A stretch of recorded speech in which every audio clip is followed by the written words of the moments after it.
আসসালামু আলাইকুম দর্শক, আমরা এসেছি দিনাজপুর জেলার ঘোড়াঘাট উপজেলায়। আমরা দেখাচ্ছি একটি শশার ক্ষেত। আমার পাশে একজন উদ্যোক্তা ভাই আছেন, ইয়াং মানুষ আমাদের মতোই। ভাইয়ের নাম পরিচয়টা যদি একটু দিতেন। ভাই, আমার নাম মোহাম্মদ আব্দুল আজিজ। আচ্ছা, আজিজ ভাই, আগে কি করতেন আপনি? ভাই, আমি 20 সাল থেকে মনে করেন যে এটাতে চলে আসছি। মানে 20 সাল থেকে আপনি এই কৃষিতে আসছেন? কৃষিতে, কিন্তু আগে শুধু এরকম মার্সিল পদ্ধতিতে করিনি, কিন্তু এমনিতেই লাগাইছিলাম। দর্শক, আব্দুল আজিজ ভাই কিন্তু টোটালি আধুনিক পদ্ধতিতে চাষবাস করেছে। দেখেন, এই প্যাটার্নের মাচা দিয়েছে এবং মালচিং পেপার ইউজ করে সে শসা লাগাইছে। আজিজ ভাই, এই শসাটা কতদিন আগে লাগাইছিলেন? কতদিন বয়স হচ্ছে এই গাছের? এই তো 3 মাস। 3 মাস। 3 মাস আগে উনি শসাটা লাগাইছেন। কি জাতের শসা আপনি লাগাইছেন? এটা ভাই গ্রিন ওয়ানের গ্রিন কিং। গ্রিন কিং শসা লাগাইছেন। এই গ্রিন কিং শসার ফলনটা কেমন পেলেন ভাই? অনেক ফলন পাইছি ভাই। আমার জমিতে, রাস্তার সঙ্গে জমি তো, মানে জমির গাছের গিটআপ দেখে অনেক মনে করেন যে রাস্তা থেকে নেমে এসে দেখে, এসে বলে এটা কি শসা, গ্রিন কিং বলি আমি।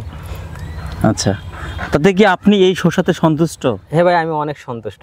আমার এখানে যারা শশা লাগাছে, কেউ তো মনে করেন যে ঝাংলাতে শশার গাছ উঠাইতে পারেনি, কিন্তু আল্লাহর রহমতে আমি প্রথম অবস্থায় তার কাছে অনেক সফল হয়েছে। এটাই আমার কাছে অনেক কিছু।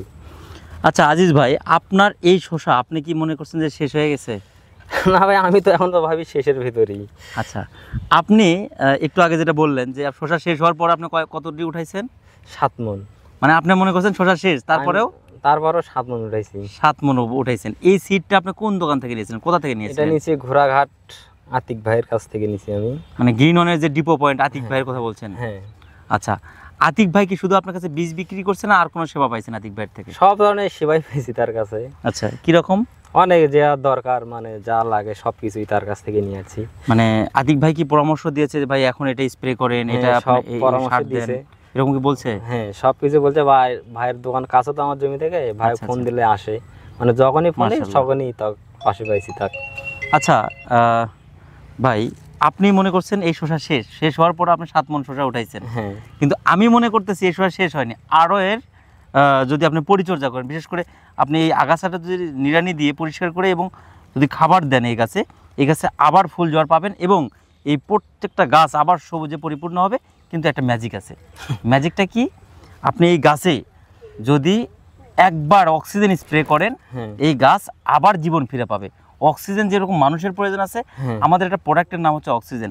ওই অক্সিজেন যদি এটা একবার প্রয়োগ করেন, এই গাছ আবার আপনার একদম সবুজে ভরপুর হয়ে যাবে। গাছের যেটা গ্রোথ আবার চলে আসবে এবং ফুল জোয়ার বৃদ্ধি হবে।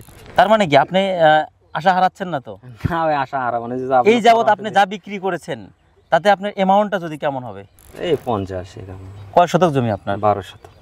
12 শতক জমি থেকে 50,000 টাকার আপনি শসা বিক্রি করছেন 3 মাসে। আপনার খরচ কতটুকু হয়েছিল এই জমিতে? খরচ ভাই, এটা প্রথম তো খরচ হয়েছে 25,000। 25,000, কিন্তু মালচিং ওই অবস্থায় আছে। এখন আমার খরচ কম হবে। মাচা আছে, মালচিং আছে, খুঁটি আছে, সব রেডি। এই তো। আচ্ছা, এই জমিতে আমি আশা করছি আরও 15 দিন আপনি ভরপুর ফল পাবেন, আপনি যদি সঠিকভাবে পরিচর্যা করেন। দর্শক, আমাদের প্রত্যেকটা প্রোডাক্ট ম্যাজিক কাজ করে এবং আপনারা জানেন একমাত্র আমরা গাছের তরল খাবার বিক্রি করি, সেটা হচ্ছে যে অক্সিজেন নামে। যেটা অক্সিজেন এই জমিতে ব্যবহার করার ফলে আমরা আশা করছি আরও 3 থেকে 4 বার সে এখান থেকে ফল হারভেস্ট করতে পারবে। ধন্যবাদ, সবাই ভালো থাকবেন, গ্রিন অনের সাথে থাকবেন।